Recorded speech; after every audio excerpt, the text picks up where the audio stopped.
Okay, good morning. Good morning, YouTube. We didn't leave you out in the cold yesterday. YouTube and Zoom didn't want to kiss each other. That's why we couldn't do pre-market or MT Live yesterday. Anyway, if you're on our email list, you'll get the replay. So, markets are doing pretty much the same as they have been forever. Well, it seems like forever. Anyway, so here are the futures. And so the buy the dip off of support, just like clockwork. And yesterday was kind of a run in place within the day. And looking at well, you can see that was rejected yesterday, right? And it tried to push back up, and this bottoming tail bar didn't follow through. And typically, historically, not that this is the ideal pattern, because the bottoming tail bar occurred after a breakdown from a new high failure and then came down to support. So it was kind of like a no-brainer that buyers would show up there. And so it's not the same as like here, getting a bottoming tail bar that grinds its way down, and then you get kind of a intraday climactic move into the support, and then typically follows through. Whereas this one, it broke down from this topping pattern there. So meaning it isn't that high probability setup that it just takes out the high and moves up. Not that it couldn't, but it's not this, right? Versus having this type of a pattern. So now looking at SPX and SPY, I mentioned at the end of the day yesterday that this, just my memory of historical patterns, like this kind of a top and this inside day and so on, they do have the potential to start the next leg down. And we'll just have to see where this all whatever plays out. Okay, give me 1 sec, please.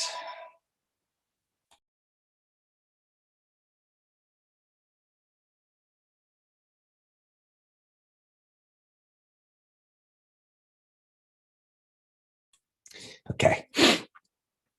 So that's my initial thoughts with this. Now, as far as SPX and spreads today, I suppose because of this down day, and all of a sudden there's a whole lot of premium, and you can go pretty far down. It's, one day. What's today? Oh, it's because of tomorrow. But anyway, I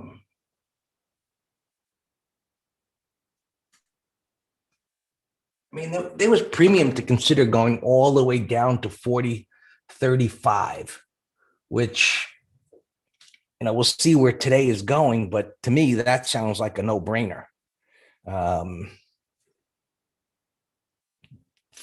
50 MA rising there, unfilled gaps. It's hard to even imagine. I mean, look, that's the way the markets are. It does things that we can't necessarily imagine in the moment. It doesn't make sense to us. So it would make no sense to me from this pattern resulting in a move down there unless some ominous news was to come out. So I was surprised to see that kind of premium way down there. You'd have to go up above 42. Well, again, it's tomorrow. We'll see what tomorrow is. We typically don't do these things unless it's expiring that day. But, I just wanted to mention the amount of premium that there was down here. And I suppose that would grow significantly if this did drop down here. Now, I titled YouTube as a head and shoulders top forming. And so we've got the left shoulder here. We've got the new high. Right, a head and shoulders top by definition is a new high failure. And then as it comes down to support, it doesn't bounce. Right? It makes the right shoulder. And so I'm thinking a little bit far ahead of, what is here. But that's the thought I had as I'm looking at what's beginning to happen. So And if that happens, that means probably, well, today and tomorrow is just going to be, intraday jiggles because it's got to break below here for something of significance to happen. So that's my thought. My head and shoulders top beginning to form here since we're just going nowhere for several weeks. And on the hourly chart, you can see how this is playing out, and buy it, new pivot low, look to the left, buy it, buy it, buy it, buy it. I mean, how many times they're gonna defend that level before it's like, hey, this thing ain't breaking out above the highs. And next time it comes down there, traders aren't so aggressive to step up there again because they're not getting paid off, where it's pushing up. So the confidence level as this pattern begins to form, and any head and shoulders top over time, patterns are pictures of psychology of what's going on. And as that right shoulder begins to form, confident buyers begin to question their reasoning for buying the dip. So until we'll see what happens if that plays out. But the breaking of support is, this demand that's been creating that support turns into supply. And then where's, the next stopping point to the downside once it begins? So we look to the left. And so somewhere around here, if that's to play out, and we've got whole numbers, which are subjective, and moving averages, which are subjective, and, this whole area over here. So until something happens, we're just kind of stuck between these 2 points for the time being. All right. We looked at the S&Ps. YM was like, yesterday was like, what? The markets were falling intraday, and this thing was just hanging up there. And then, eventually at the end of the day, it gave some back. But I mentioned that this correction bar, yesterday morning, I mentioned that this correction bar, taking out these lows, should result in new all-time highs. And it did. But the new all-time highs were rejected. Not in a big way, but it's just kind of like dragging, a 600-pound backpack up a mountain the way it's trading. It can't pick up any momentum. And I suppose that's in part because the, tech sector isn't helping. So we'll see. Got rejected so far this morning. It's in a coma, not doing much of anything, but the Dow is outperforming just by going sideways. And the Qs are where the fun is, right? Meaning you've got some volatility and some movement. We've got a break here, the next level. And this, when I've got marked off here, just below the 50 MA, is this minor support, which is subjective. There's actually nothing to the left as we look at, as we did this yesterday. All right. Scrunch this up here. Yeah, this little cluster of pivots right there that was going sideways, and it didn't quite get down there, but it got pretty darn close. And where did it go from there? Right up to where there was a little congestion. So hope those of you that are new to the room or YouTube, those that are old, I get tired of hearing Greg say, look to the left, but, I reinforce that pretty much on a daily basis because it works. Just simply look to the left and get the squiggly lines and Ichikumi clouds and VWAPs off your chart. And the simplicity will free your brain from getting damaged with all of those tools that don't work. All right. So weekly chart, getting a little bearish, but in an uptrend. How far it retraces here will be very telling. It's, of course, it's sector rotation, Tony. That's why sector rotation, by definition, right, is money coming out of what was strong and going into what's weak for whatever reason, may either just, whether a fundamental reason of, oh, that's expensive based on earnings, or it's extended from a moving average, a technical reason, um, interest rates, whatever that might be. So this is underperforming, and you say, well, what's outperforming? Oh, inflation. Well, that's not gold. Well, that's starting to perk up a little bit. It's starting to gain some ground here. But oil and oil ETFs started coming back, uh, the end of last week. So we've got uptrend, retracement. Now, as it's coming up to the high, we'll see what that does.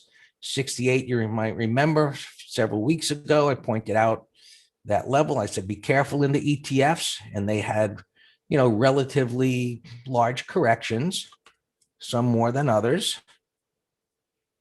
You can see, what occurred when oil got up there, but in an uptrend, pulling back, and now they're, stepping up there nicely. So money is going into here. You could look at financials. Money is rotating into that, which was pretty sloppy. And, for the most part, other than tech, things look okay. And what else we got here? Oh, the Russell, that doesn't look so okay. It's pretty much a giant mess, but pulling back to this support here. The weekly's just been just a giant mess. I thought from this breakdown failure, it would be able to, get all the way up here, and it didn't. So now it formed a new pivot high. So I adjust that down. So the trading range gets a bit tighter. On the Qs, I didn't look at the open interest on options, but so far it's about a 5% correction. Now, there was no love yesterday. When it tried to get going, it failed. Now, if at the end of the week, now this is all supply now. This was creating what could have been, a move up. And see that bottoming tail bar? This is the power of bar by bar analysis. And that's only one concept that has to be combined with others. But that bottoming tail bar took out those lows. Now, it could have been a green one and been more bullish. In any event, they bought the dip, and now it's failed. And so now we've got this 5% correction, in this area. There's nothing below. So if this cannot get back going, well, we could have, a projected move for a 10% correction that, puts us down there into that pivot. Now, how long that takes to play out, I don't know. But that's how this is shaping up as to a possibility there. So as far as 325, I think initially, well, let's put it this way. You got the 50 MA there, right? And so that's a line of defense, but there's nothing to the left.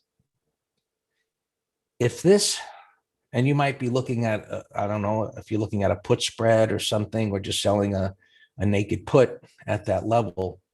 If this spends today and tomorrow going nowhere, and it doesn't lift off from there, I think it'll go through there next week like the proverbial hot knife through butter, because there's nothing there, and it'll be on its way down. So keep that in mind. And to reinforce, when I say there's nothing there, based on this daily, just look at the hourly. There's nothing there. There's nothing to stop it. We trade against what's to the left. When it reaches some significant area, now unfilled gaps or something, but there's a whole bunch of them. Right? It was just, hey, what? A little bit of irrational exuberance. They're jumping all over themselves to get in and gap up, gap up. So becomes the weakest link. And so bonds are down a little. So interest rates, overall just going nowhere for now. So not really getting much there. There's the 10-year, right? Trying to inch up a little. And we looked at oil. Gold, just kind of waiting here. Looks like it's going to break out. I mean, look at the pattern. Buying it. I think that's going higher. Silver, this looks a little cleaner. I don't like the weekly, but that does look like greater potential to move up. With some momentum. Transports, just amazing. Right? It's been holding here. So now put your alarm below that bottoming tail bar. So we'll see the transports have just been slow grind. And so if it breaks below there and we start seeing some other weakness in other areas, well, more things we have that are clicking in one direction, up or down, the better. YouTube wants to see internals, which they're not telling us much here. Breadth has been deteriorating, which would make sense as the market's going sideways. So maybe that's a good thing. I'm really not so sure. If the market was going up and I saw that, then I'd say it's a warning. Sentiment is dead neutral. It's like, the market's, they're buying the dip, but they're not coming aggressively enough to make it go up. So until proven otherwise, try and stay out of the chop. All yours, Dan.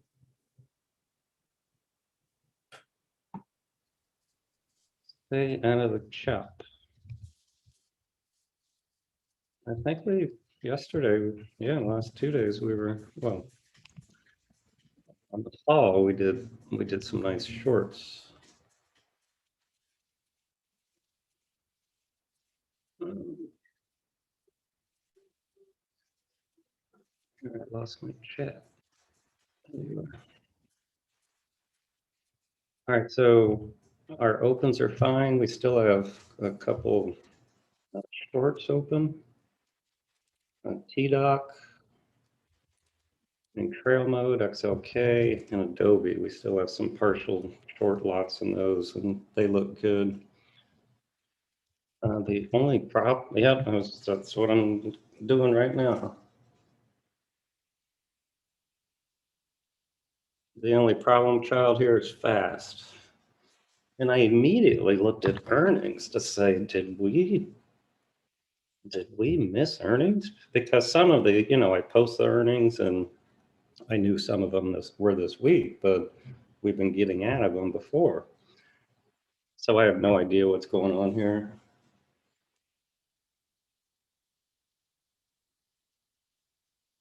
So we'll just, we're going to do the 30-minute. Well, Michael, there's 90% chance there's news. I mean, that's a big gap. I mean, I shouldn't have done that. So whether there's news or not, it's not going to change the way I manage them. But we'll just use 30-minute low like we always do. Let's see, Jose, BHC, Sand, BHC, short. No, that's climactic.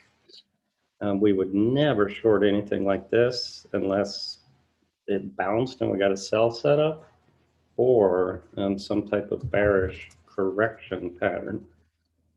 Sand 783. It's a watch. The sector Greg just showed you is trying to break out. So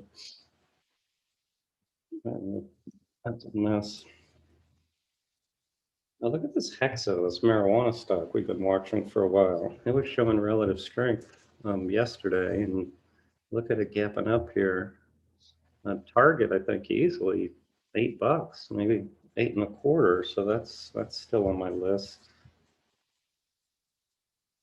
RHE, getting whacked. It kind of looks like a Wall Street boys toy to me.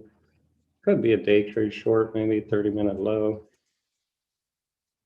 Piton, but some in our green room announced this yesterday morning on the news of their recall, and so they were shorting some call spreads, and I said, yeah, as long as it doesn't bounce much here, then it surely looks lower. That's a nasty breakdown bar on the daily.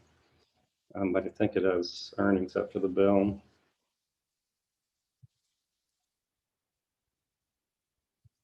We got AC. It's still in a trading range, Sam. So I'm maybe 30-minute high. Let's see what it does. It had earnings today. And remember, these are the things that got tanked when that Arca Go, whatever you call that hedge fund, got blown up in the over leverage. I'm a CCJ. It's the bullish 15-minute chart. It's too far from the 20 and at resistance for a swing for me. But the 15's holding pretty darn well. You can do a 30-minute high on that. UEC and Dish.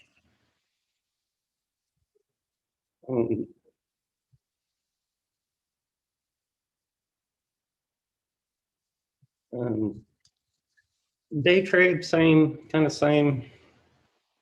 got that prior high, but it's gapping up here to resistance. If it can take out 30-minute high, like GM, it's a mess to me. It did have a bullish gap yesterday, and so that would have been a good put spread candidate. Kind of like the others, it's bullish 15-minute. I'm not going to be rushing into anything here, but if these things can remain strong for 30 minutes and then take out the high, then again, they're just day trades. And unless I have a compelling daily, they're just day trades. Pfizer, yeah, the whole sector. I saw Myrna had earnings and that's down. So that's a call spread candidate, hovering here at all-time highs and now having two ugly red bars and a gap down. The only problem is it's short-term oversold. I mean, look at this. We talked about volume a little bit yesterday when we went through the master trader approach and MT Live. And see, we had pickup in volume after a little breakout failure. So there was some people that were either getting out of their longs or having some speculation on bad earnings or whatever, but that's bearish volume on those two bars.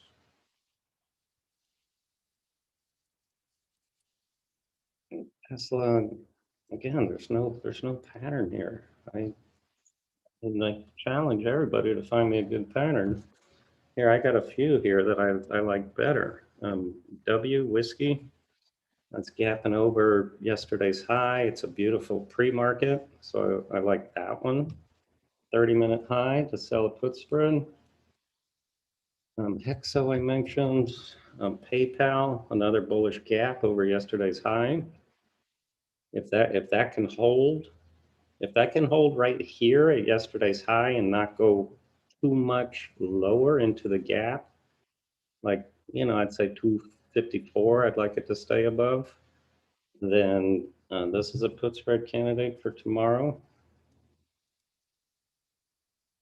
What else? Etsy is getting whacked here, but it's a big gap. We'll see what that does. BKI, I posted this as a short under yesterday's low. I had some guy email me saying, Dan, why are you giving this as a short? It's gapping up $6. And I said, well, I don't see it gapping up $6. If you don't see liquid prints here, then you don't trust what might be on Yahoo Finance of where it's trading. But let me set an alarm right now so I don't forget this one. 7140. I want to be alerted. And I said, if it does gap up over yesterday's high, well, guess what? Then the trade's invalid. All right, so I just gave you a bunch of them that I like the best. Kellogg here's another one. The gap's kind of getting excessive above 65 here, but it's bullish pre-market. And I kind of have a bull flag on the weekly, and I got a bull 1, 2, 3 on the monthly. So all time frames are in alignment on Kellogg. So that's a watch. McGraw, yeah, I told you, yeah, GT looked great yesterday. 15-minute high would have been fantastic on that. Daily, weekly, monthly look higher. Back to one, I think Norwegian reported earnings pre-market was bearish. Now it's filling the gap. RCL under yesterday's low looks fine for starters for short. CCL, today's Thursday, so Tuesday's low. I always like looking at jets at the same time just because tourism kind of reopening thing, coronavirus. ALF, new IPO, obviously, 2 days ago. Nice gap up. I have no idea what they do, but I like watching IPOs. Millennium, yeah, that I mentioned, Thane, as you know, because you're in the green room with us. I mentioned it Tuesday morning, and then it started pulling back, and it was on our afternoon buy list. And then look, right over lunch. So that's unusual. When the cats are away, look at that, just ripped up. That's a nice breakout. Bud, gap's too big. People drinking beer. Gapping down. So McGraw. Oh, that's a big gap. Wow. Well-established S&P 500 companies, it really blows my mind that they've been in business for decades and that they can have such a big miss. I mean, but I tell people, put tape over the dollar sign of the price. I don't even care about that. Because as technicians, we're pictures. I mean, that's a nasty gap. On old car. Twilio. All right, see, so Twilio, down a lot, took out support, 30-minute high, maybe we do a put spread for tomorrow. Technology still weak. Look at our XLK. Our TDOC low alarm. So our 3 open shorts are doing great. So we're still in XLK, a half lot. We're still in TDOC, 2/3 lot. And we're still in Adobe, 1/3 lot. So good. They all look fantastic. We manage those very well. See, so PayPal now came in too deeply for me with vengeance. So now I'm not as confident as I was pre-market.